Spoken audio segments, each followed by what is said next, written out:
Aye, aye, aye. We approve. 3.01, approval of consent agenda. Do I have a motion? Motion to approve tonight's consent agenda. Second? Second. Any discussion? All those in favor? Aye. Aye, motion passes. Okay, the next one is 3.02, approval of the personnel summary, and Mr. McGinney. All right, thank you, Madam President. Well, it's exciting. We have some new faces in the audience tonight, and I'll share a little bit about a few individuals you approved on the personnel summary this evening. So, Madam President, members of the board, Dr. Driscoll, tonight you approved Sherry Richards to the position of Interim Director of School Leadership, and I'll share a little bit about her background. Sherry earned a bachelor's degree from Texas Christian University and a master's degree in education administration from West Texas A&M University.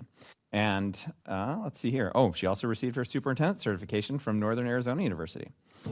Sherry has served in public education for the last 28 years as a teacher, assistant principal, executive director of elementary education, associate superintendent, and most recently as the superintendent of the Higley Unified School District. Those who know Sherry best have shared that her leadership is people-centered. She navigates challenges with grace, leads with conviction while maintaining focus on student success. Sherry is very excited to bring her experiences and passion for education to her new role as the Interim Director of School Leadership and looks forward to the opportunity of being part of the TD3 family. Congratulations, Sherry, and welcome aboard.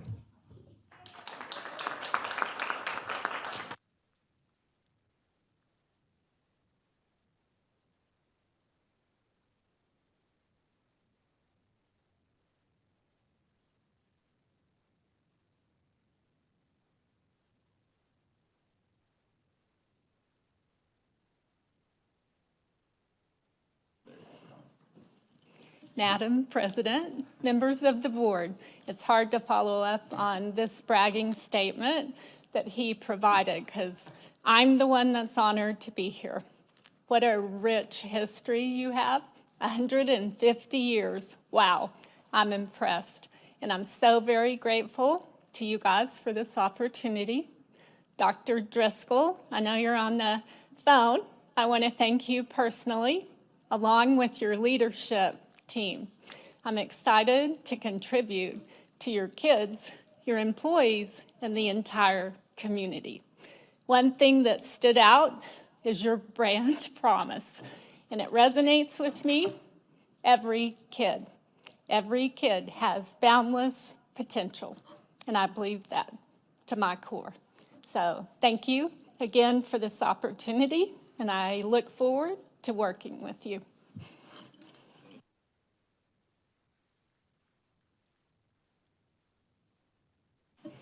My husband, Jeff, is on the back row back there. He's well acquainted with governing board meetings.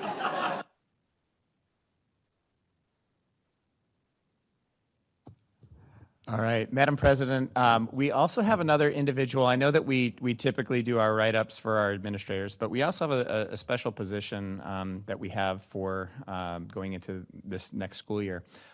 You approved Nicole Cumberledge to the position of Project Manager for Literacy. She is an expert in early childhood literacy and is going to be spending some time really creating a direct focus to work with some of our staff and our students directly. And so Nicole's here tonight, and I'd like her to come up as well. So come on up, Nicole.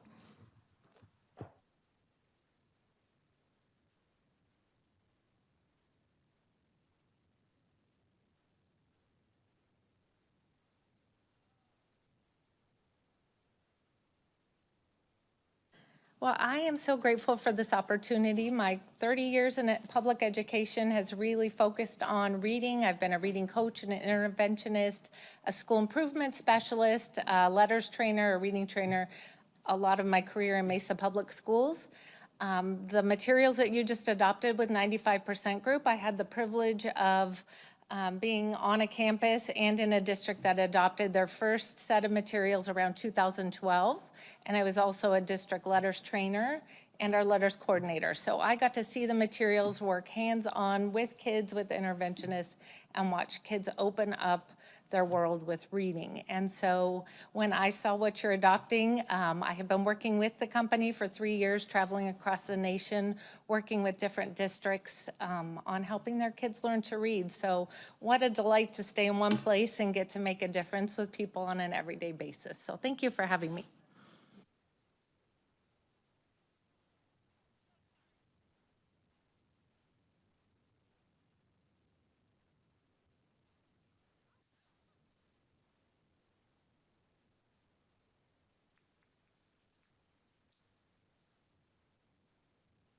Thank you, Mr. McGinney. I would like to thank United Healthcare Group for their donation to Thew Elementary School in the value of $16,877.54. And I would like to also thank the Sun United Way for their pantry pack program at Frank Elementary School. I'm grateful for our community partners. All right, we're to 4.01. This is the Trust Policy Services Program. And Mr. McGinney, I'm going to have you do introductions. Absolutely. Thank you, Madam President, members of the board, Dr. Driscoll. Tonight we have Lillian Lee from the Arizona Risk Retention Trust, and she's going to be here to present some information about the Trust Policy Program. So I'll have Ms. Lee come on up.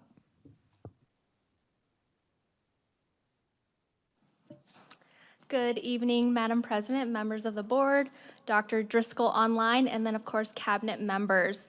My name is Lillian Lee, and I am one of the Model Policy Program Managers. That's a mouthful. And as you can see on the screen, Jennifer McLennan is also a Model Policy Program Manager with me. She's currently unavailable tonight. She is at the Trust Leadership Academy with Dr. Driscoll. So, what is the Trust Model Policy Program? The Trust created essentially a set of policies and procedures that are rooted in state and federal law. What they did was they got a group of education attorneys together, and those attorneys went back to the basics. They looked at the law and said, number one, what is legally required of school districts? And then number two, what would reduce risk for a school district? And from there, they created this template model policies of about 220-ish policies and procedures. So why was this created? Well, this was not a space that the Trust saw themselves getting into. They were approached by their members, so other school districts, that requested nonpartisan, simplified policy services. And they said they were interested in leaving their current policy provider. And like I said, the Trust was not looking to get into the space, but they saw that there was some issues that may arise from this. Some concerns being, well, if a district leaves, they're left with no policies at all. Or they'll receive subpar policies from random groups. And as the Trust assists members with their overall risk management, they thought, okay, in order to mitigate this risk concern, we're going to get into this space. And that is when they got those attorneys together. A few of the benefits of the Trust Model Policy Program, number one being it is nonpartisan. And what I mean by that is, number one, it's written by a lawyer looking at the law. And then from there, anything that is produced and provided to districts is always vetted by multiple lawyers across multiple law firms, and if needed, of course, state agencies as well. Another benefit is that it's customizable. While we're providing you with this template, we're letting you know, hey, this is everything you need. But from there, you can customize it because they're your policies and they need to fit your district. And I'll give you an example of that in a little bit. One of the biggest pieces of feedback we get is about the numbering format of the policy. So how our policies work is it's numbered, like chapter 1 is 101, 101, 102, and from there. Additionally, we do get a lot of feedback about the platform itself. We use a platform called Microscribe, and people let us know that it is extremely user-friendly. Here is how our policy manual is broken up. It is broken up into 5 chapters, 1 being district governance, so that is, of course, you all. 2 being administration, and that is our shortest chapter. There's only 2 policies, actually, and it's all about the superintendent. 3 is business operations, 4 is HR, and then our last chapter is our largest one, and that is all about the students. We also have a glossary of terms you can attach to your policy manual, and we also have a bank of sample forms that you can use that correspond to certain policies and procedures. Of course, this does not apply to you, but we did create a separate manual for CTEDs as well when we got interest from a few of the CTEDs. Of course, these policies are public. We will link your policy manual onto our website for the public to see. These policies are copyrighted just to protect our work product, but of course, anything that you bring that is unique to Tempe Elementary will not be copyrighted as it belongs to you. And of course, we will provide you with a link so that you can post your policies to your stakeholders as well. Here is just what it looks like on our website. From our website, you can access the template, so that's just the bare bones. But there's also drop-down menus so that you can click and view any district that has finished transitioning and they have fully adopted. You can view their policy manuals as well. And like I said, once you have finished that transition process and adopted, Tempe Elementary would be on this list as well for the public to view. Here is what Chapter 1 on the platform would look like. So just to break this down a little bit, on the left-hand side, the blue links are your policy numbers, and that gives you an idea of how it's numbered, the format. The words in the middle are the titles of each policy and procedure, and then of course on the right, it's separated by policy and procedure. And I should say that procedure for us is what you call regulations. And if you click on one of those blue links to get to a policy, this is what it will look like. So this screenshot shows a few examples, and I'm gonna go through them. So number one being, this is what a policy looks like once you click on that link. Also, you'll notice a toolbar towards the top above the policy name. And on that toolbar, anybody in the public can do this. They can download and print each policy as a PDF or Word. You as a district can direct link each policy to anything you want to. So if you want to, in your employee handbook, include your policy on your leave benefits, you can direct link that policy there. On the top right-hand corner is a button to translate. As of right now, the platform can translate your manual into, I believe, 5 or 6 languages. And then below that is a search bar. So on this search bar, you can type in any word, phrase, statute, and it will populate a list of any time those words or phrases or statute is featured throughout the entire manual. And it will also show you variations of that word. So if you type in students, it will also show you student. And the last thing is this also shows an example of a district-specific policy. So when I said it was customizable, most of our districts customize their policies. This was a policy that Dysart really wanted to include. They wanted to include their goals and their mission statement, so they had that very first in their manual. Here is a list of our current users, broken down by Unified, Elementary, and then high school, and of course our few CTEDs that we have within the program.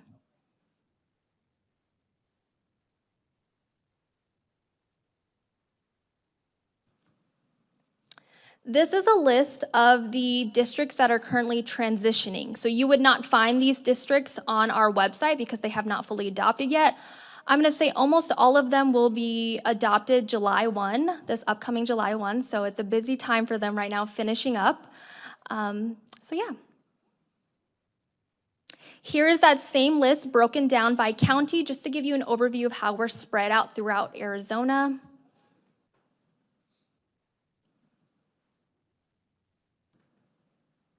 The fee. So the fee for the program would be $500. And when it says member, that just means the district. So for the entire district, it would cost $500 to partake in the model policy program. And what that includes is, number one, access to the platform. You will not pay anything to the platform. Of course, transitioning support. So that time when you're taking your policies and moving on over, all of that support is covered, and we help you with that. And then, of course, technical support post-adoption. Once you adopt, you're not just left high and dry. We will answer any question you have. We will help you with any updates you want to make. That is free of charge. Of course, policy updates. We'll send you policy updates, but anytime you want to update your policies yourselves, we'll support you with that. And then we also have trainings, and we have a list of them. We can send them to your admin team, and they are customizable to you. We can come out to your district, or we can do them virtually. So how should districts join? This is kind of the steps of what it would look like if you were choosing to move forward. So number one, very important step is to preserve your existing policies in both a hard copy and a digital format. Of course, you would have to notify us, you'd have to get the agreement, and as a board, you would have to vote to approve it. Once that agreement has been executed, it's just sent to us, and we'll process it, and we'll kind of go through the back end of giving you guys an invoice. From there, that is where the work begins. So it's not on here, but the next step is we would set up a call with most likely Dr. Driscoll and anyone else who wants to be part of this transition team to talk about, number one, what your timeline is, because that matters. And then we would talk about what the capacity of your team is, and that kind of tells us what this transition period will look like for you all, because it's different for every district. From there, we will ask that you look at your current manual for any policy that does not have a copyright. So any policy that you wrote yourself or that you have changed significantly from your policy provider, and to see, do you even want to carry it over? Because oftentimes it was written many, many years ago and you may not even want to carry it over. From there, of course, you need to take our template and modify it for your district. We will give a checklist to the team, but in the template, we have highlighted all the areas that you as a district will need to customize, and of course, we'll help you along the way. And then in the end, once we get through that bulk of the work, you as a board will have to review and approve the policies. And again, that will look different for every district depending on your timeline. Some districts just do them at regular board meetings. Other districts require study sessions. We have a district that will do an all-day Saturday study session. That's up to you to decide how you want to do it, and again, what your timeline is. You guys are part of the prepaid legal program, so I'm just going to skip over this slide. So once you have gone through that transition period, that means your admin team has done all the work to create this policy manual, you as a board have approved it, then you would let your policy provider know that your intent to discontinue their policy services. You want to make sure you are maintaining your policy services throughout that transition period, because we don't want you guys to be left with no policies for 3, 6 months to a year. So once we get finished with that transition process, you will let them know. Then you would just give us the policies that you guys have approved, and we will work with the platform to get it up for you guys, and that takes about 2 weeks. So for example, all of our districts who want to have it ready to go for the public July 1 of this year, we are expecting their policies next week. So yeah. After that is the downstream documents. We always encourage districts to look at all of the downstream documents that reference policies and procedures, handbooks, trainings, your website, anything that may reference a policy needs to be updated. And that can be a task, quite a task, so we can definitely support your team with that. Post-transition expectations, number one being annual updates. You are guaranteed at least one policy update a year, and that is after the legislative session. Throughout the year, we may produce other policy updates depending on regulatory changes or case law changes. You also have an option to request a comprehensive model policy review that costs $1,000, and that is something that you would do, 5 years down the line. You want to make sure that you have caught every single update, that there are no errors throughout your manual. So what we would do is we would go in and do an audit and look at every single policy. We also have a conference that we hold every single year. Model Policy Program members do get first dibs at registration. However, as you are part of the trust, you are able to go. This year it's being held August 28th here in Phoenix, Arizona. Registration is opening next week or maybe the week after, so I encourage, if you do want to go, to register for it. Along with that, like I said earlier, we also have trainings.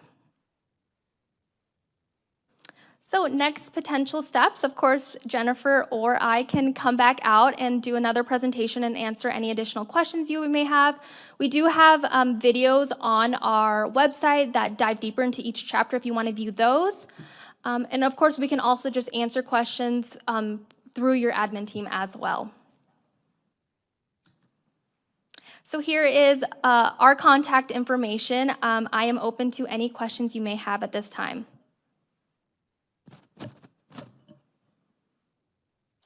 Mr. Lemon?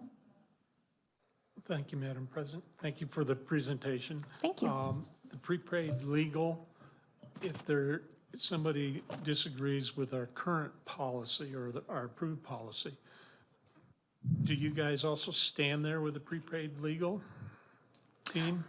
Thank you for that question. Do you mind clarifying I'm a little unsure what you mean by if some, Well, there's basically two programs here, right? yes. And this is just the policies and the nuts and bolts of putting it into some format. But the implementation, sometimes we get sued on the policies and they disagree with it or it doesn't match the legislature or something else. And then would you guys defend your policy if we adopted it? And then somebody else would defend whatever we did right or wrong according to the people that are litigating? Thank you for that question. Of course, if you're being sued and it's a legal case, that would go through your attorney. And from there, we would work with your attorney. Would there be additional fees for that work? No, there would not be. Okay. Thank you. Mr. Terry? Thank you, Madam President. Thank you for this. I have a couple questions, and I assure you they're just out of my own ignorance. When you mentioned opening ourselves up to risk, you mean that our policies don't align with state law? Is that what you mean? Thank you for that question. I was referring to if a district chose to leave their policy provider and didn't have another option. For example, if they just chose not to go with any policy provider, they would have no policies. Or if they chose to go with a group that may have not vetted their policies with attorneys or just created policies willy-nilly, that would open up risk for a district. Right, okay. So the annual fee is $500. How long is the agreement?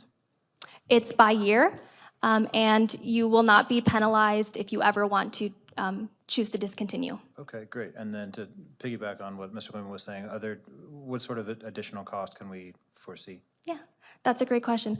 Other than that comprehensive policy review, that is your choice to request, there are no additional fees. Okay, thanks. Mr. Chair, I did the same thing. I went, oh, it's like way easier. Anywho, with that said, Dr. Driscoll, I just want to make sure, because you and I haven't discussed this, and just so the board knows, I've spoken with 3 other districts who have converted to this. One has been converted for a while, one is newly converting, just to see like, oh my goodness, what is this like? And Heather will remember when I first got on the board, we were all doing everything by Zoom, there was nothing live, and it was my orientation, and they ended up putting me in the current policy training class, and I literally thought, I can't be a school board member, like I don't understand, I can't figure out even how to use this thing. So I did go on and play around with it a few times this last year, actually, and then click on the other school districts.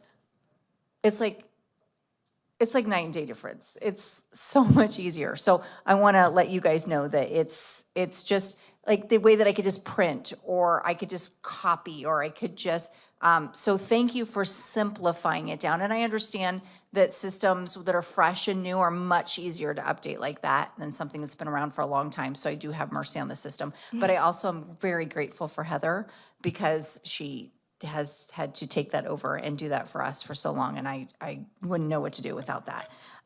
Just so you all know, our current costs on our policy system that we have now is, and we're all trying to like slim down costs, cut fat, all of that. So that's why I say this. Dr. Driscoll, I understand it's $5,136. Is that correct? I believe that to be true. And the trust, this platform is $500. And it does support us in the needs that we have. And then we might have $1,000 you had mentioned in 5 years for an update. I want to give you guys the pluses and minuses that I've gotten from my feedback, if you don't mind, and you can tell me if you've heard this too. The pluses have been that it was a very good thing to stop and clean out the closet, you know, the thing you never want to do, but you go through these. The negative was that you guys dive deep, right? You go through it and you're looking at policy after policy after policy. But it makes you feel more confident of what you have, is what I'm getting the feedback on. And so it would take a bit more of our time to really look over these things as we go through this process. Two, this wouldn't happen today. We would still have our current policy provider, and then you guys coming in, so we're looking about a year for all of this to flow the way it should be. And we will also still be a member of the Arizona School Board Association, so for continuing education and things like that, we will still be participating in that too. So I wanted to make my questions, the answers that I got, I wanted to make sure you guys knew. Is that correct, Dr. Driscoll? Did I say what we had talked about correctly?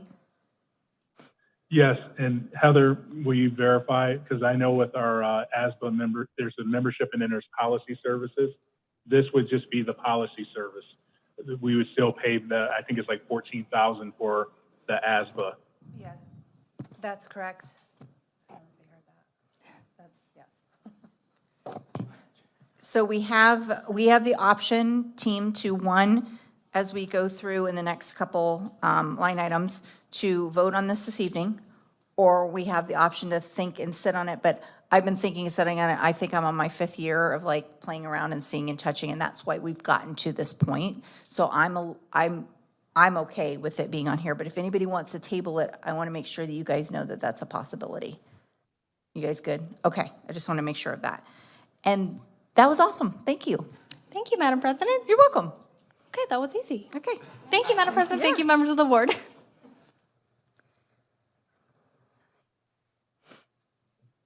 All right, so 6.01, discussion, consideration, and possible approval of the Trust Policy Services Agreement. Do I have a motion? So moved. Second, Second. discussion. All those in favor? Aye. Aye. Aye. All right, I want to make sure I didn't miss it. I didn't miss anything, did I, Heather? Oh, open call to the public. There weren't any. I was like, uh-oh, I'm a page ahead. Woo-hoo, thank God no one's here. 6.02, discussion, consideration, and possible approval of an agreement with Parent Square for two-way communication. I'm going to ask Brittany Franklin and Monica Allred to come up and talk to us about it. You leaving her hanging? Yeah, you're going to get me first. That's awesome. And then I'll introduce her like midway through the presentation. I thought you guys might come up as a pair and do like a little dance or something. It's always just like busy up here. Yeah. So I was like, let's get comfortable, give you guys lots of time to get caught up, and we'll be happy to answer questions. So, Madam President, members of the board, Superintendent Dr. Driscoll, myself and Monica Allred, our Director of Communications, we are here this evening to give you an update on two-way communication and more specifically regarding Parent Square. I presented an update to all of you on December 18th regarding two-way communication, and you ultimately gave your approval to do a pilot program. So I kind of just want to get you caught up, and then Monica will talk in a little bit about that pilot program, and we'll give our formal recommendation. So just a reminder of kind of how we got here today. This is in alignment with our strategic plan, specifically Goal 4, to ensure that our systems are effective and implemented with fidelity. Also, I'm bringing up this topic for a few other reasons. One, it's kind of the Wild West. We have a lot of different platforms being used right now that the district as a whole does not have access to any of them, which causes issues with records requests. And also, we're out of compliance of Governing Board Policy GBEF, which states that we need to have a district-operated platform for communication with families. We do currently have a platform, but it's one-way communication. We utilize that for newsletters, crisis, but parents cannot respond back to that communication. So usually in that communication, we give them ways of how to reach us, but it is a one-way communication, not two. So it's something that we need a solution for. Like I mentioned, we are currently utilizing 4 different platforms, at least through this school year. So this past school year, these are the platforms our schools use to mine knowledge. They are Remind, Class Dojo, Talking Points, and School Status Connect, which was previously Class Tag, if you ever heard of that platform. I went out to our schools last school year and kind of asked them, what are all your needs in two-way communication? What are you using the platforms for? And then our communication team discussed as well all the different things we needed. So this is that massive list of items that we were looking for in a platform. I think we have a lot of needs, but there are programs out there that can meet these needs. And so we felt really good about that, which is the next slide. That was the comparison slide. You will see that Remind was not a platform we looked at, and that is only because Parent Square purchased Remind last year, and we don't know what's going to happen with that company moving forward. So that's why we looked at the parent company of Parent Square and not Remind itself, because I don't know how long that is going to last. So we looked at all the different needs, the different platforms, and Parent Square kind of appeared very closely to the top of what could meet all of our needs. And then that's when the pilot came in. So after we kind of shared that with all of you in December, you gave the thumbs up to proceed with the pilot. Monica Allred's going to come up and speak about that at this point because she oversaw the pilot and can give you all the goods, and then we'll be happy to answer questions upon the completion of that portion. Thanks, Brittany. Madam President, members of the board, Superintendent Dr. Driscoll. First, I would just like to thank you for allowing us to do this pilot. And then secondly, I want to thank our schools who volunteered to be part of the pilot. Curry Elementary and McCamey, teachers, staff, and admin took on a spring pilot during a really busy time of year. And we were really glad to have 2 different types of schools. Of course, they have different grade bands, and both schools have older students who move between teachers, which presented another layer of challenges, which we wanted to have in a pilot. In addition, Curry had been heavily using Class Dojo for two-way parent communication, and McCamey previously did not have a two-way communication app. During the pilot, Parent Square was the main way that teachers and staff communicated with parents.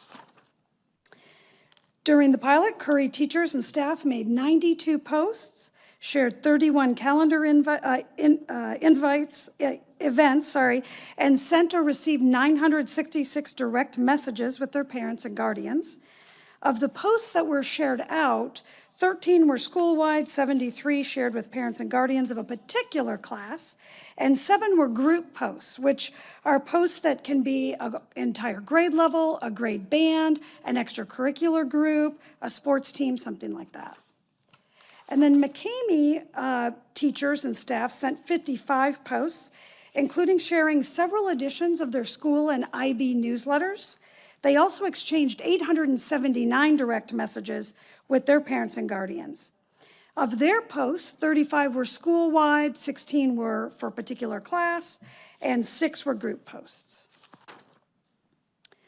Finally, the pilot included functions of our current mass notification system, including conducting the daily attendance calls, sending critical information emails, crisis alerts, emails to incoming families, and all of that went smoothly for both schools. Parent Square also translates into more than 100 languages and identifies the home languages of families at our 2 schools. So they translated messages into Arabic, Kazakh, Spanish, Shona, Urdu, and Vietnamese. We sent brief surveys of 3 to 5 questions to both staff, and then once, that was twice to staff and once to families. We asked staff their initial thoughts after training. That's the graph on the left. Most liked or loved Parent Square. In the graph in the upper right, we asked teachers if they felt that Parent Square had already improved school-to-home communication, and you see the results there. And then in the lower right, we asked, if we had used this for a full year, do you believe it would improve school-to-home communications? And most felt that it would. The survey also included an area where teachers could share questions or comments, and we had twice as many positive comments as negative. We had 2 teachers who preferred Class Dojo for parent engagement. one teacher who had an issue with poor translation with a direct message to a parent, a teacher who said they love the ease of finding parents' contact information, and a teacher who shared her excitement in all caps. I love it, please keep it, exclamation point, exclamation point, exclamation point. So what did our families say? No parent or guardians felt that using Parent Square would make school-to-home communication worse, so we're glad to see that. And in the upper right graph, you can see that about 85% believe it would improve communication if it were used over a full year. As for comments, one parent said the app was not as user-friendly as ClassDojo, and another said it was difficult to read the newsletter on their Android phone. On the positive side, a parent shared that they were optimistic and that it's a great tool. Two parents said they liked that they can quickly send messages to teachers and administrators. A couple of families mentioned that Tempe Union is also using Parent Square, and they really like that continuity. So to sum up the pilot, families were pretty optimistic about Parent Square. Teachers and staff were mostly positive. And our district communication staff found Parent Square to be easier and faster to use than our current mass notification system. The Parent Square app and communication tools allow Tempe Elementary teachers and staff to communicate effectively and efficiently. And most importantly, the app keeps us in compliance with Governing Board Policy GBEF, and it aligns with our strategic plan. So based on the results of the pilot test, the district recommends moving forward with the use of Parent Square for two-way and mass notification communication for all schools and for district communications. And Brittany and I are happy to take any questions you may have.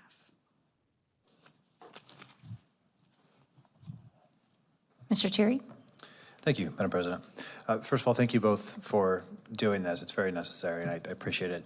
Can this be customized for the full school posts that parents receive? I know my daughter's school uses ClassDojo, and I just feel like I get multiple of these posts every day to where it feels like it's information overload. Is it going to be similar to that, or can you talk about that a little bit? Describe the kind of messages you're talking about. It'll be Mr. So-and-so's fourth grade class has a kickball game today. That doesn't apply to me at all. Oh, that's interesting. In Parent Square, a teacher can select for just their class, or if they're departmentalized, they could select for the grade. For example, at Curry, we found that fifth grade students changed classes, so the three teachers could send out fifth grade messages.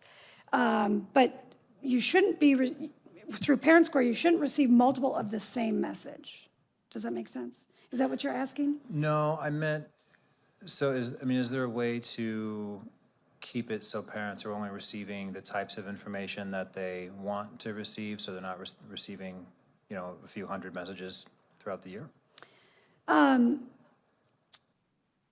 teacher can make a post that goes out to the whole class, but I don't think parents can decide, here's the topics I want, if that's what you're asking. Yeah, okay. That's fine.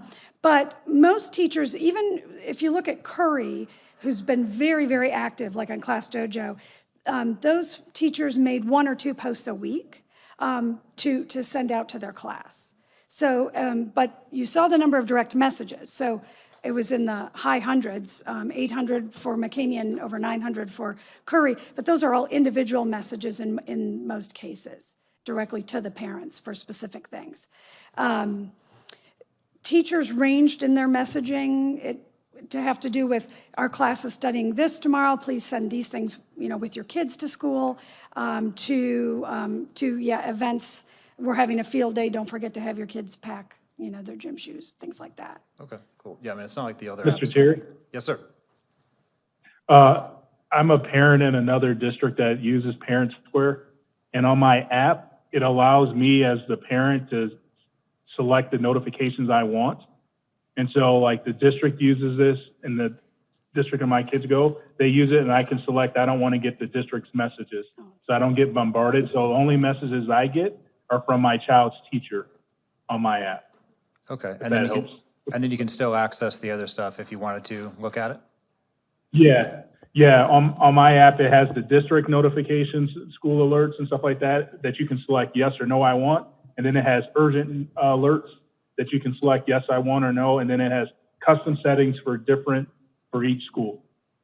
So on the app, you can kind of get some of that where you can choose, like, I don't want to get all this from certain folks. Cool. If I may add to, Mr. Thierry, is if you do decide to customize it, what is really positive about this program is if we have a true crisis, and we would utilize this if approved for all crisis communications, we will be able to override your customized messaging and ensure that you get those messages regardless. Great. That was my next question. That's awesome. And I would just like to piggyback off that. Thank you, Dr. Driscoll, for bringing that up. Not only can you customize, I want to receive these messages or not, you can decide as a parent, do I want it to be a text? Do I want it to be through the app notification? And you can decide all of those things and set that up on your phone. And there's plenty of videos and one-pagers that Parent Square has already created that'll be easy to send out to parents. Great, great. And then last thing, I just wanted to send a shout out to if any teachers from Curry or McCamey happen to be streaming over summer break. Thank you all for being willing to do all of that, especially in April and May. Those are the months that we don't want to try any new things. So I appreciate you all for doing that. Thank you. Mr. Lemon? Thank you, Madam President. Let me turn to my page with the question I wrote.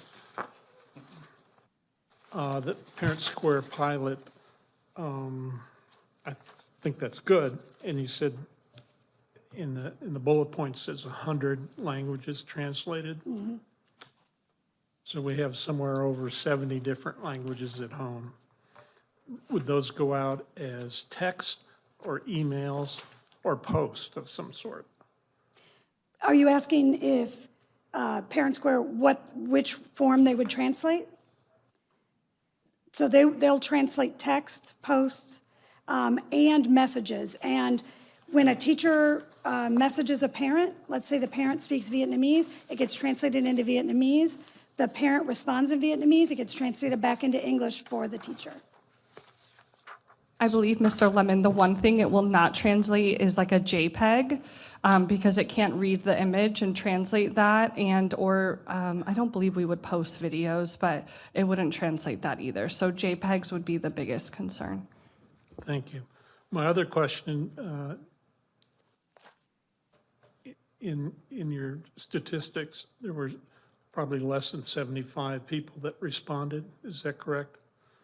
And some of them were around 25? We had about 25 to 27 staff members and 40 parents that responded. How were the parents involved at the front end?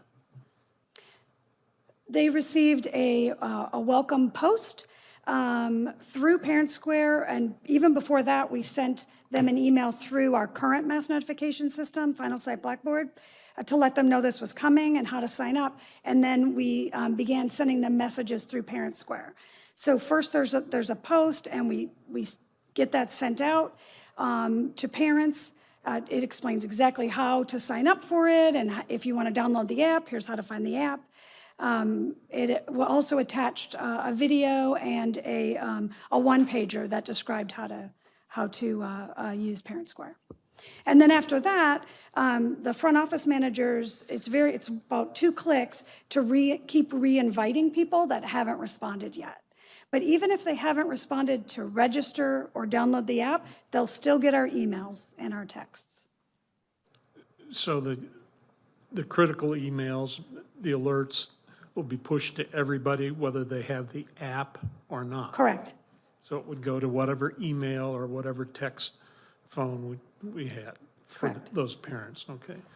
I will add to a positive to this program that we have found as a communication team is this platform makes it really easy for us to see when an email is no longer active, if it's not getting emails at all, if someone's missing a phone number. And so we've been working with those school office managers to ensure that they contact those families in whatever way necessary to ensure that those are updated. And right now, I think that miss rate, it was so low. It's the lowest that I've ever seen compared to our current platform, because they're able to look at that really quickly and then contact and update really easy as well.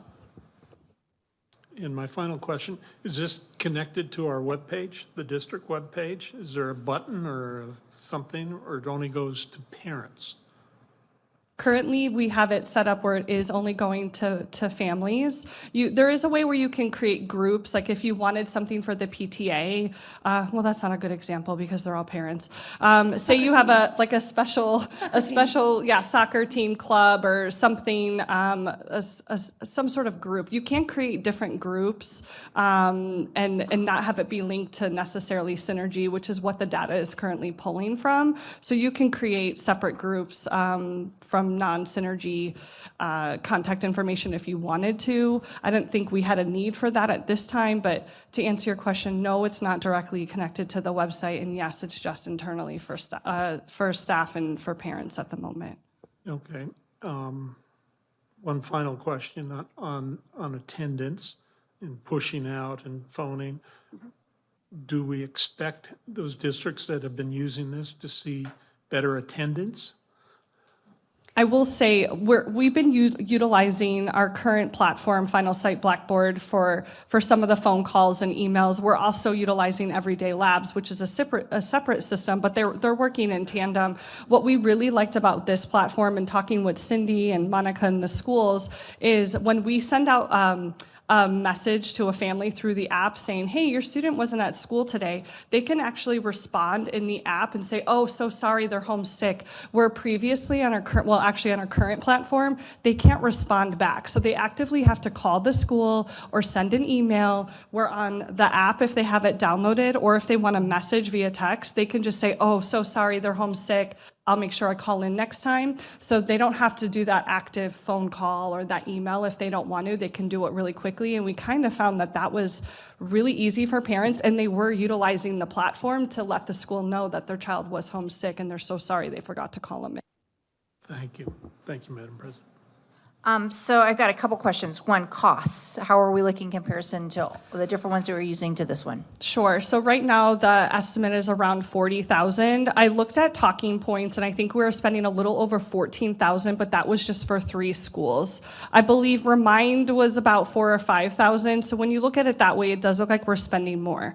But what I will remind you is a lot of our schools right now are using the free version, which means there's zero oversight, and that's my biggest concern right now. Is we have a lot of schools that aren't paying for the school-wide platform, which is why I think that cost seems a little bit lower. But that means the principals don't have access to it, the district doesn't have access to it, and that to me is my biggest concern. Yeah, it was my concern with our policy too. Yes. So, okay. The question, if we decide to do this, what is our process for educating parents, especially the older parents that it's hard to teach new tricks to? Are we going to have like videos for them when they come to meet the teacher night, online? What are you imagining so that we all learn how to use it? It's funny you say that. Monica and I were starting to digest that, knowing that this vote was happening. We're actually looking at a variety of different options for staff training, because we have 2 schools, but we have 20 others that still need to get trained if you all approve this evening. So we are starting the process. What does that look like? We're very confident in Parent Square's resources.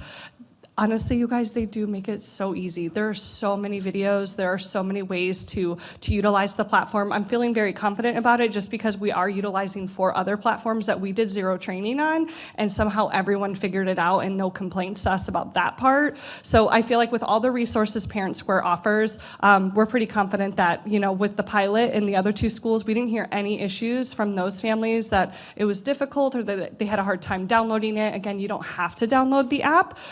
We will still be able to communicate with you if you choose not to. But with all their resources and the way it went with our pilot, we're feeling pretty confident that we can get this going if you approve. Cool. Go If ahead. I I could just add, their launch kit is quite extensive, down to posters that you can print with QR codes, which would be very handy for Meet the Teacher Night. Right.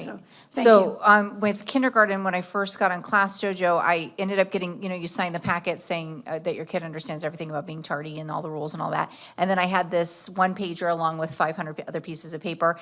And I admit, I went home and it sat down and I didn't go through my whole packet. And then like 2 weeks in, I didn't have Class Dojo downloaded, and I missed Crazy Sock Day. Yeah, see, yeah, I heard your sigh. So with that said, if we can find a way to make it easy on the parents from day one when they come to meet the teacher, like, hey, come to this little area, or when you sign this, let's download it here, or something, so that we don't lose the retention or even the 3 weeks with the idea of missing Crazy Sock Day. That's just my suggestion. I don't know. Duly noted, yeah. So video for setup, and then the absentees. So now at my school, you have to call in, you got to leave a message. So you either remember to do that at 3 o'clock in the morning when they're throwing up, or you forgot and you're finally asleep, and 7 o'clock comes and you're finally like really asleep, and they are too, and then you have to get up and call. Can we do the My Child is Sick on the app? Yes. So we did have a request late into the pilot from McCamey saying, boy, it would be great if parents could just reach out. So the key really isn't the technology, it's there. What we need to do is make sure that the school educates the parents as to which person they should reach out to, because they can direct message anyone at the school. So that's part of our training for our schools. Great, but if the front desk doesn't get it, then ooh. So, okay, so there's not like a little tab that can say, My Child's Sick, hit it, boom. They don't Description. have that yet, but I will say that they keep having refinements, and there's even some improvements coming this fall. Okay. Some new additions, so I will make that suggestion. That'd be awesome. I'm sure we're not the only district who wants that. Yeah, no, it'd be great. And if it went to the right person, like you said, if it doesn't go to Shyla, ooh, that's not good either. So, okay, so what do we got here? Out sick, messages. I just got Class Dojo down, so I discovered some new tricks just the other day, but that's okay, I'm excited. So with that said, where are we? 6.02. Before you go on. Eric, yeah. I'm so sorry. It's okay. I just had some questions about the survey results. Do we have any idea of how many of which school amongst the staff responded? Yes, and I can quickly look that up, or I can get that to you, but I know it was about 17 between the two schools. And the staff took it twice, and some only took once, so I sort of extrapolated. But it was about 7 and 10, about 7 or 8 from Curry and about 9 or 10 from McCamey, is my recollection. And Madam President, do you have the same recollection of answers from like the family side? I know that we had 40 parents respond, and I don't have the breakdown on that. I suppose the only thing for me with the survey results is I just found it interesting that there was like the two questions, like how is it right now and how do you think it's going to be in the future? And the right now was kind of like there was a bunch of folks saying cool, but there was a not insubstantial amount of people saying it's okay, or actually things are a little bit worse. But the future, quite bullish. Everyone's like, yeah, all systems go.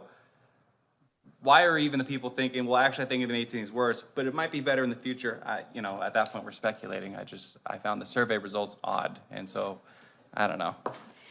I really think it was the timing of the pilot. It's just a busy time of year. But we also had a couple of teachers at Curry that were quite fond of Class Dojo, quite fond of it. In fact, their surveys went down. Two of them took it both times, and they actually, the second time they took it, they were even stronger, saying, we don't like it. I will say, I can't talk a lot about it because it's confidential, but Parent Square is working on something for the fall. I don't know if they'll have it by the time we start school, but it will be a way that teachers can give kudos to kids very easily so that their parents see it. So it's a little bit like Class Dojo. It won't be quite as robust as that, but that's their answer for districts that are asking for that. So we'll have a little bit, but they say it'll be ready for fall, for the beginning of school East Coast, so, If I so may add, 2 months in. If I may add to those, the two staff members that are very fond of Dojo and maybe didn't have as good of an experience with parents Where we are and have already reached out to them individually to see, like, can we support you more? Maybe we didn't train you well enough. Can we? So we're hoping to have one-on-ones with them just to kind of go over the platform a little bit more, maybe answer some of their questions. Are they clicking in the wrong spot for something? So we're kind of hoping maybe some more one-on-one time we can kind of assist them more with the platform as well. And we're going to be open to doing the same once we go district-wide if approved as well, just to kind of help them a little bit as needed. Thank Can you. I chime in? Yeah. Just another thing that we have to really consider is we have a duty with records requests. And so with what our teachers and staff need to realize is that any communication they have about a student, whether it's be a class dojo or that is a record that we need to have access if a parent wants records of their kids. We as the district cannot get that from Class Dojo in these free apps. So there's another part of it too that we as the district have an obligation to give to our parents. Those records are actually records for of their students that we have to produce, and we can't access that unless I'm wrong, Brittany, with the Class Dojo that we're currently using, the free sites. You are correct. I have to go to the individual employee and ask them to pull those records and trust that it is being done properly. Mr. Miller, that was a really good question, and something I didn't consider, is we do have some teachers that are heavy rewarders through Class Dojo. And that might be, and because I'm not the teacher, I didn't think to put that in perspective. Is there a reward system in Parent Square? That is the new project that they're working on, that they plan to launch this fall. Okay.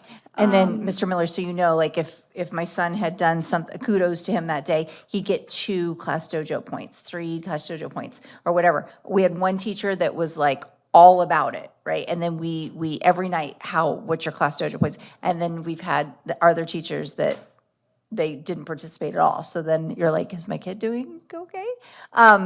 So it was a great question because I completely forgot about that segment for those teachers. Yeah, the teachers like that, and that's exactly why Parent Square is coming up with an alternative. It's not going to be the same, but it will hopefully help fill the gap a little bit for those teachers that use it. Okay. And I would remind staff too, and we can do this as part of our training, but the big purpose of doing this program is two-way communication. And I know those stickers are fun, but that's really PBIS aligned. And so I really want them to understand that this is really communication focused. So that was, priority number 1 to ensure we're in compliance and we can have access for records. But it looks like there is some light at the end of the tunnel for those people that are really focused on that for Dojo. Great. Okay. Well, thank you. So with that said, thank you both that was a lot of work. Seriously, I know it was. And like Mr. Thierry said, thank you to everybody who participated in it. You didn't have to do that, and we're grateful that you did to try to improve things. And we've been concerned, especially with the risks that we're in nowadays, that we didn't have a good communication process that was streamlined. Personally, as a school board member, I hated having to say when somebody called me, okay, what platform are you on and you're getting your information? I hope to never have to ask that again. So, all right. So do I have a motion to approve? Motion to approve the new communication platform? Second? Second. Discussion? All those in favor? Aye. Aye. Motion passes. Yay, good job, ladies. Okay. 6.03, discussion, consideration, and possible approval of a Salt River Project power distribution easement at Brogan Center. Mr. Thompson, do you have anything you want to say to this? And then I'll probably go to Mr. Lemon, because he's really good at this. Thank you, President Ewers. This is in relation to the electric bus project that we're working on at Brogan. So it is going to greatly increase kind of the demand for the power. So we've been working with SRP to make sure that we have all of the infrastructure in place to make sure that we're getting the power that we need. So we will have solar on top of it as well, but we'll also at times need to draw more than what the solar is providing. So to increase that capacity, we've been working with SRP to make sure that we have everything we need, and they need to do some additional work over in that easement area down in the southwest corner of the lot down there. Mr. Lemon? Thank you, Madam President. Thank you. You know, I did review the documents, and I thought they were fine from that standpoint. It seems to be moving us forward. We typically do these sort of agreements with Salt River Project and with APS. And otherwise, we don't get the power that we need to run our operations. So I'm glad it's here. And was there a construction time label on this? Time? They are in the process right now of doing, installing the chargers and everything. So I'm not sure I don't have the timeline for the easement aspect of it. Yeah. But we hope to have that up and running or early this next school year for everything. So I would think in that time frame there, but. Thank you. Thank you, Mr. Lemon. All right, do I have a motion? Madam President, I move that we approve the easement for Salt River Project. Do I have a second? Second. Discussion? All those in favor? Aye. Aye. Motion passes.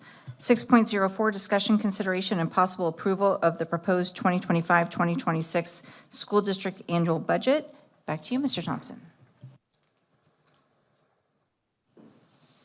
All right, President Ewers, members of the board, Dr. Driscoll, thanks for having me tonight for the proposed budget. It's the annual process that we do for this.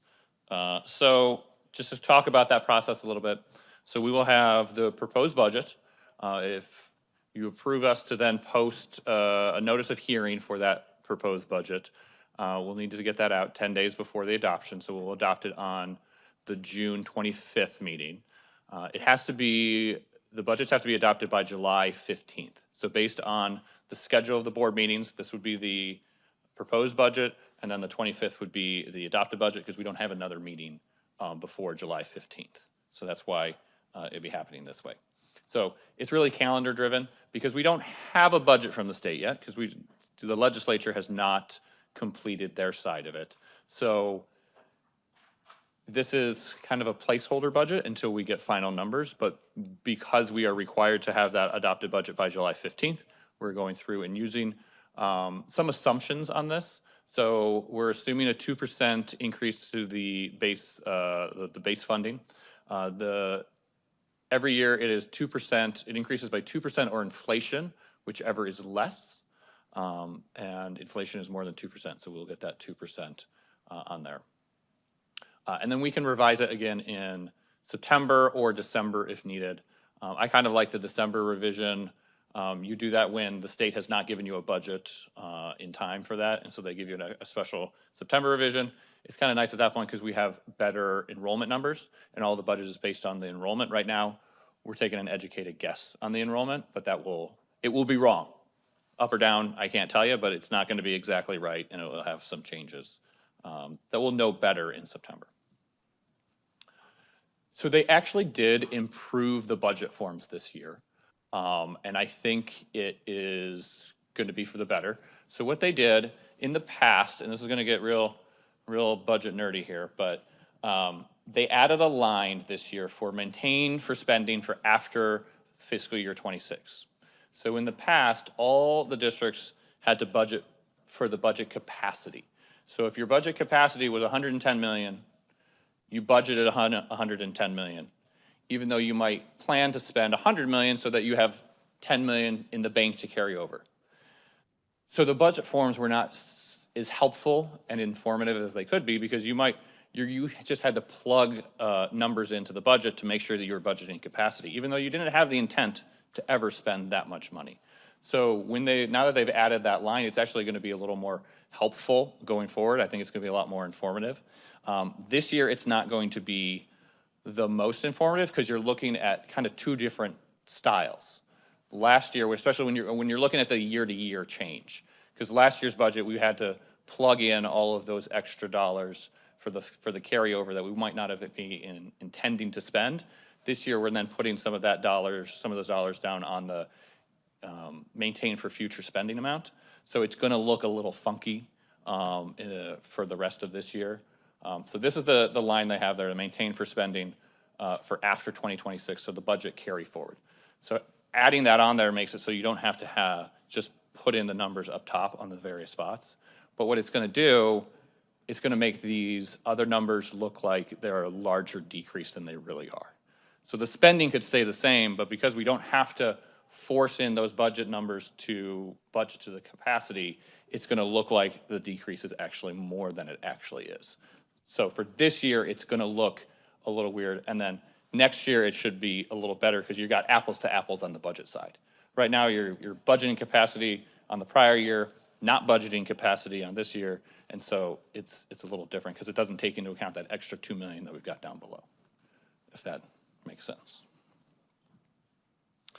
Okay, so like I said, this is some preliminary numbers, but these are some of the funding changes that we have, and they are subject to change because we don't have a budget from the state. So we did use a 2% funding formula increase assumption, which will net about 900,000 increase in M&O. That is assuming the 2% increase in the funding formula with, I'm assuming, a 1% decrease in enrollment. So kind of an up and down, 2 steps forward, 1 step back kind of thing on that. There's also additional funding that we had that were one-time funds that are not in this budget. There has been talk that the legislature might include them again for this year, but I'm leaving them out until we hear anything in the future for that. So there was one-time funding for district additional assistance, and then the free and reduced poverty weight. I did not include it in here. It was about $650,000 of funding last year. And then there's the direct allocation of Prop 123 money. That was, so there's 2 different buckets of Prop 123 money. There's a $75 million pie that the state just divides up by a per pupil basis. And so that got us about $620,000 last year. Like I'd said, there is talk that that could be in the budget for this year, but I'm leaving it out of this one. If it is there, we can put it back in September and do it that way. The other part of Prop 123 is the $300 million coming from the State Land Trust. That's already baked into the funding formula.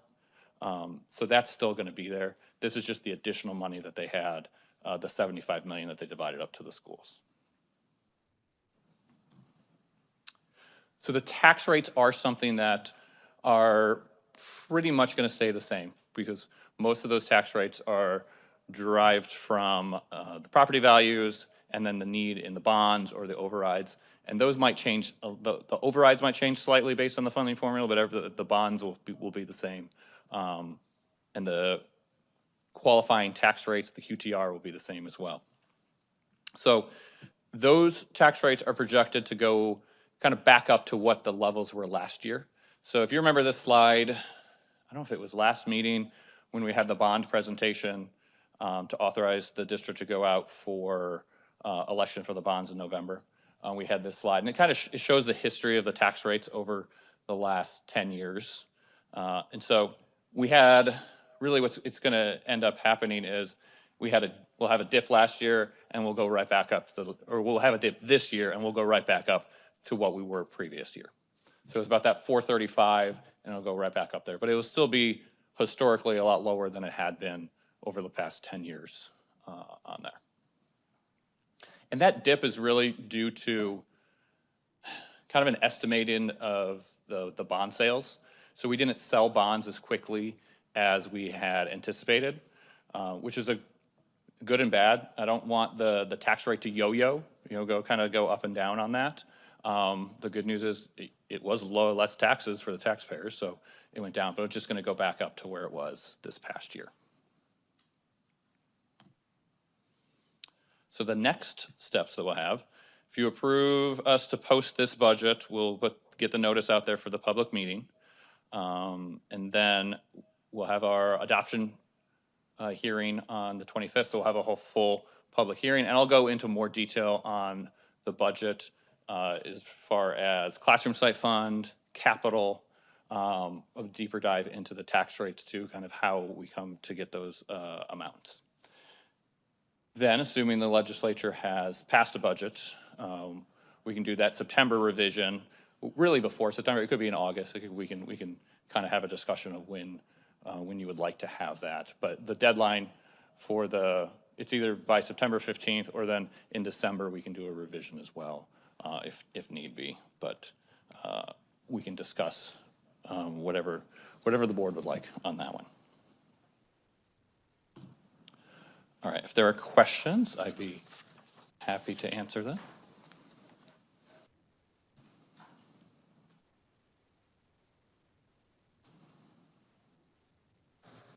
Mr. Lemon. Thank you, Madam President.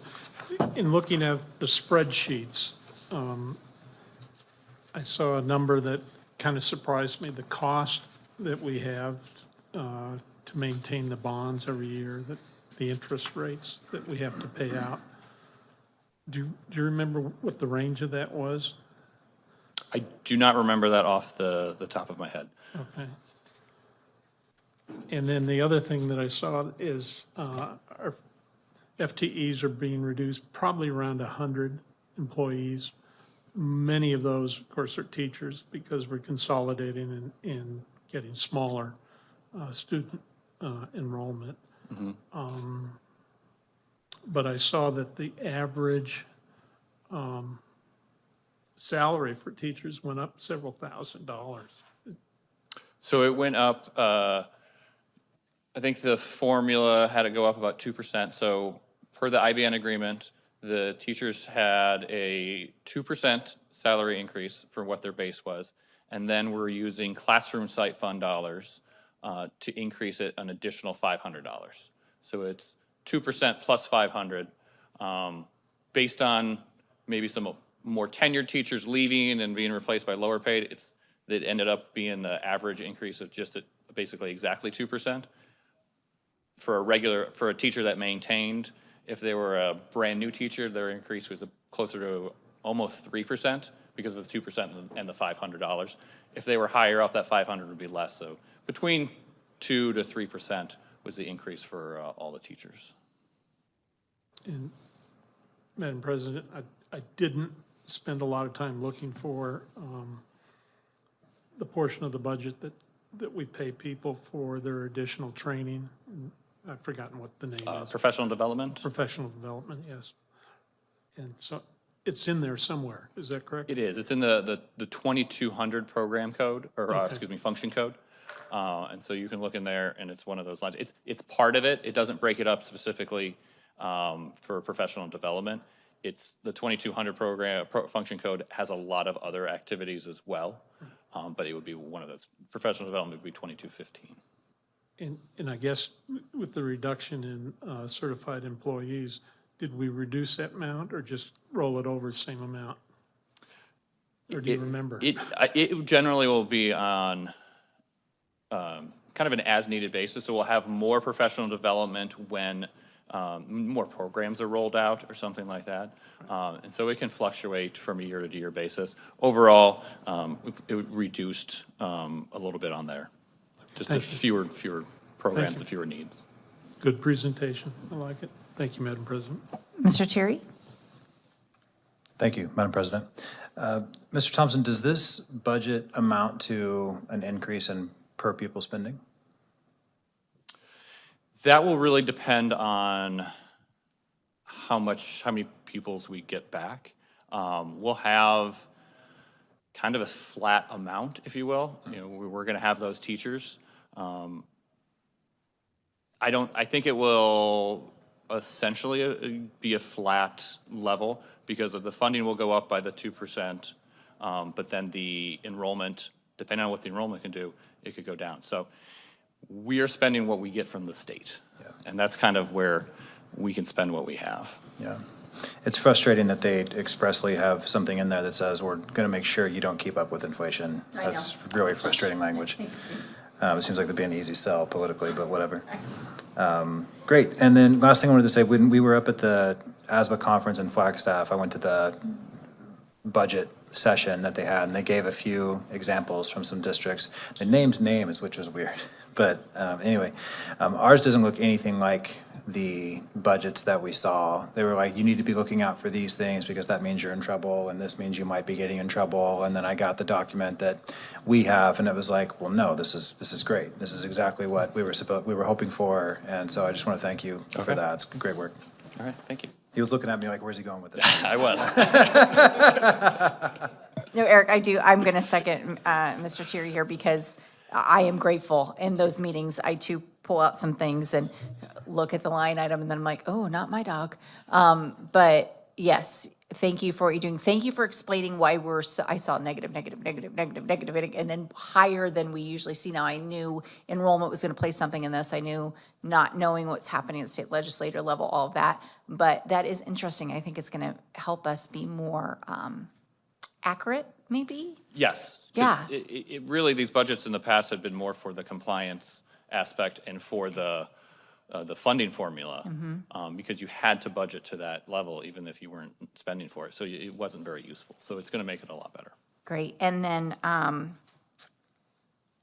page 15 down, when you go to blow it up on your computer, it doesn't blow up enough. So again, thank you for doing these presentations and then alerting us ahead of time if there's something that you really need us to see. Because sometimes on my main screen, I need a screen like that in my office. Where's Darren? He can maybe help me with that. There's some of the fine print I couldn't see. I mean, I was getting the gist of it. And I know I can call you at any time too, but I was grateful because I knew you were doing this. So thank you for spending the time to do this with us, is what I'm saying. Thank you. Thank you. All right, do I have a motion? I'll make a motion to approve the proposed 25-26 school district annual budget. Second? Second? Discussion? All those in favor? Aye. Aye, motion passes. All right, 6.05. These are going to, the next few ones, there's going to be no action required. We're just going to do a first review of some things. So the first one is discussion and first review of proposed changes to governing board policy GBK, staff grievances. And Dr. Driscoll, like I said, is on the line. So if we have questions, let me know.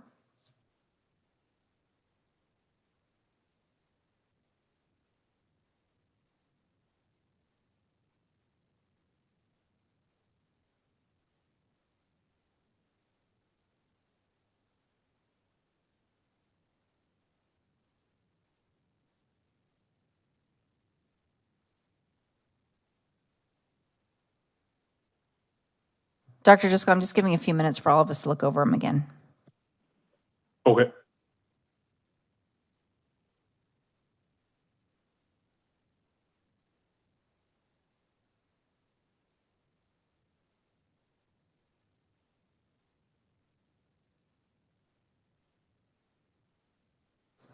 Madam President, the one thing that I saw that was changed in our existing policy, you can appeal the decision and hear the language, ask the board to review the situation. It seems to be a change in due process. Could they still appeal it after we reviewed it? Dr. Driscoll, if you don't know the answer, is that something that we can ask Carrie? Yeah, I'm looking at it in the advisory. What they talked about was moving Title IX language. But yeah, we can ask Carrie as well, just to make sure that that is clear. So, Mr. Lemon, I will ask Carrie and then give you guys a write-up of it, her interpretation of it is. Yeah, I just didn't want any complaint that we're doing away with something. And I think it was may request governing board review. And we say, okay, thank you, no. And we don't have an appeals process. That's Madam how I President, read can this. I just kind of add to that? I mean, obviously, this is the policy. We do have regulations that outline procedurally what those steps are too. So on top of working with Carrie, we can kind of look at making sure that our regulations align with the proposal to this policy. Perfect. Thank you. It's a good question. Okay, anybody have any questions on that first one? Do you want to go to the second one? 6.06, discussion and first review of proposed changes to governing board policy IJNDB, use of technology resources in instruction. Dr. Driscoll, I did have a question. It is a policy of the board too, when you go into B, and we get into the limit of the use of wireless communication devices and access to social media networks by students during the school day. Is any of this being influenced by the decision by Tom Horn to no longer have cell phones in school? Yeah, I believe this, are you talking about IJNDB? Yes.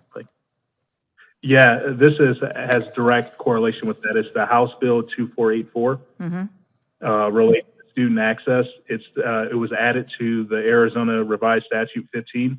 So this change is directly tied to that House bill passing.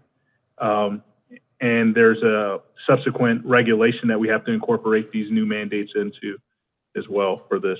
So yes, this is the cell phone bill that passed to the House Bill 2484. Excellent, that's what I thought. I just want to make sure that's where it was stemming from.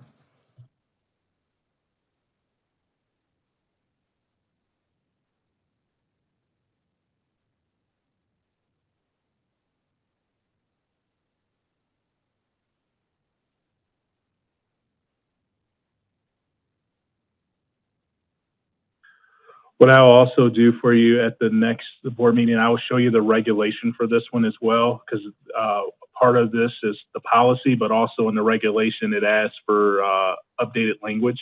So you can see, so the board can see that as well to make sure that they're in agreement with that in regulation, because the regulation will be how we enforce this policy. So I'll bring that at the next one too, for you guys to see the regulation as well. That would be great, thank you. Mr. Terry? Thank you, Madam President. There's a couple of things in here that I'm really happy to see. Here where we eliminated, here in B on the first page, where instead of prevent the use of wireless communication, we're limiting the use of wireless communication. One thing that makes American education great is that we don't have a federal ministry of education here. A lot of our educational decisions are from the ground up, and so it allows for innovation at the ground level in a classroom. And so if we have a truly innovative teacher, which I consider myself to be, it allows for teachers to make that decision. Something that caught my eye here a couple pages later, when it says districts shall limit use of wireless communication during the day except if B, during an emergency. That caught my attention. One, I used to have students say, oh, I'm texting with my mom, it's an emergency. And I'm like, one of those really important emergencies where you don't have to leave a guitar class, word. So that you know, was just an excuse to text with whomever. But also, if there is an emergency, I mean, at Carl Hayden, we have lockdowns once a week, and, you know, I mean, what's a parent gonna do?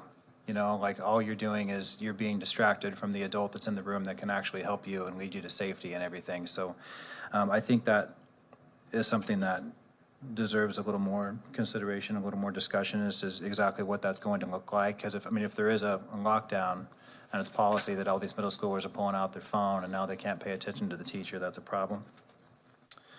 And that's it. Thank you.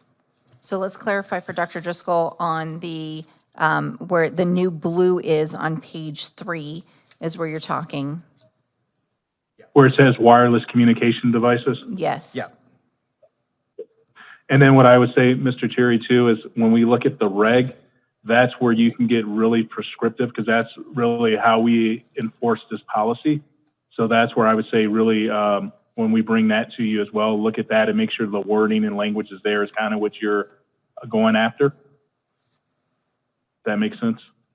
In the red? In the regulation. Oh, regulation, okay. Thank you. Yeah, so the policy, because you were talking about during an emergency, so in the regulation, you would talk about what is an emergency, so that they're not just pulling out, oh, I have an emergency, the example you use, you can spell out what an emergency really is for us in the reg. And do we have that, what is an emergency, in our policy handbook? Probably not. I know it sounds a little crazy, but is it something that we're going to have to start thinking about? I think in the regulation, you can get very specific on what entails an emergency that they could use, because I think that's where it gets kind of gray. I was agreeing with Mr. Thierry on that. Like, everybody has an emergency, but what deems an emergency, and we can spell out what that is. Okay, I have that question there, so if you can spell that out a little bit more, that would be good.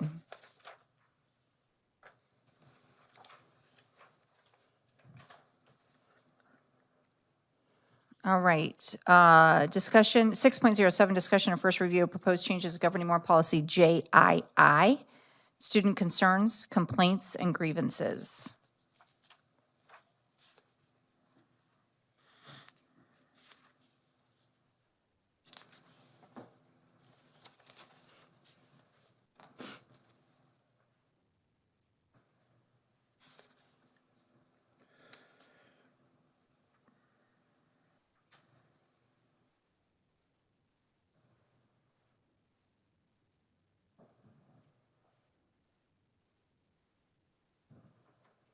Seeing no discussion, we will go to 6.08, discussion and first review of proposed changes to governing board policy JLF regarding child abuse, child protection.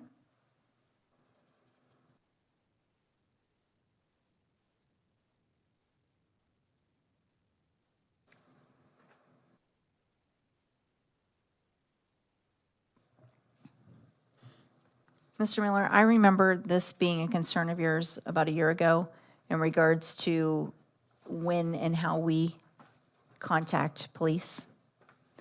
So that was one of my concerns when I was reading this, is that we're very mindful. I remember Mr. Miller had a very good point on how much we handle internally prior to bringing them on. Dr. Driscoll, do you see any risk in this change of language? I know we're talking about child abuse and stuff, not certain subjects that we've been talking about in the past, but it also leaves our families vulnerable. Yeah, and I think the language in this actually causes us more, because we, I think if I'm reading this correct on this one, we actually have to call law enforcement and not just our SRO. So on our campuses at the middle school level, we have SROs at Connolly, Fees, Shamley, and Mosley. In this, if I read this correctly, we actually have to call law enforcement. We can't just go to the SRO, which we could do before. And then it limits the amount of information that we can give to the police. So I think that actually helps with Mr. Miller, because it really you can't give out a whole bunch of information. It's like certain prescribed information you can give.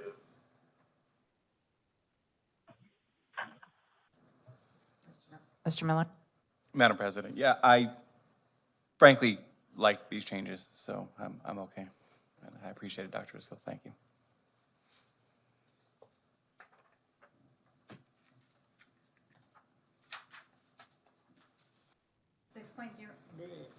Six 6.09, discussion and first review of proposed changes to governing board policy JR, student records.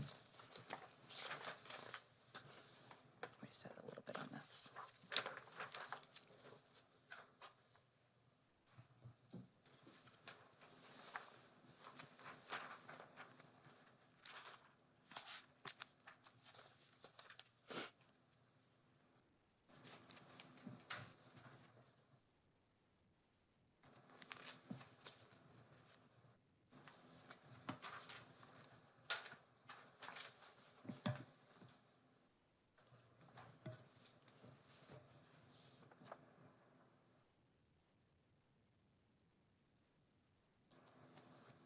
Y'all feel confident in first review?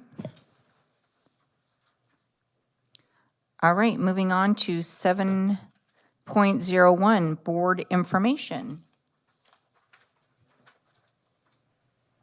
Mr. Lemon. Thank you, Madam President. I did attend the Arizona School Board Association Leadership Training in Flagstaff. I enjoyed it. I thought they built the program in order of how they delivered the information, and then the final Saturday morning, it was very specific. And I just wanted to comment that Michelle Grimaldi did an excellent job presenting from that standpoint. And I guess we're going to have to watch out, or she may be hijacked by other districts. So But anyway, yeah, sure. But it was very impressive. And I think the reason I bring it up is that's part of our story that we need to be telling, that even if you're a small club or something like that, there's something you can do, even if you save egg cartons and bring them to the teacher that needs them in the art class, that sort of thing. Rather than these huge grants that we're talking about, when, well, I can't do that, or every little bit helps. And even if you don't have kids, and so that's what I think about telling the story, particularly in Tempe, because we have so many households without any school-aged children at all, and yet they support public education in their neighborhood school. And I think there needs to be a way to tie that in somehow through the process, but that's by telling the story. So thank you, Madam President. Mr. Thierry? Thank you, Madam President. I just wanted to piggyback on that. I was also at the conference up in Flagstaff, and I thought it was informative. I thought it was good.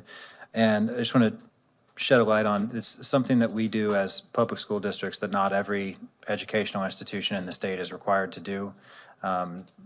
You know, your charter schools, your private schools, whatever, they're not required to have a board. They're not required to have a board room, a board secretary, send people off to these conferences. And so those costs do add up. And so for anyone who, you know, again, maybe streaming, if you're wondering why sometimes public school districts, and looks like they're maybe not as efficient with their money, it's because transparency costs money.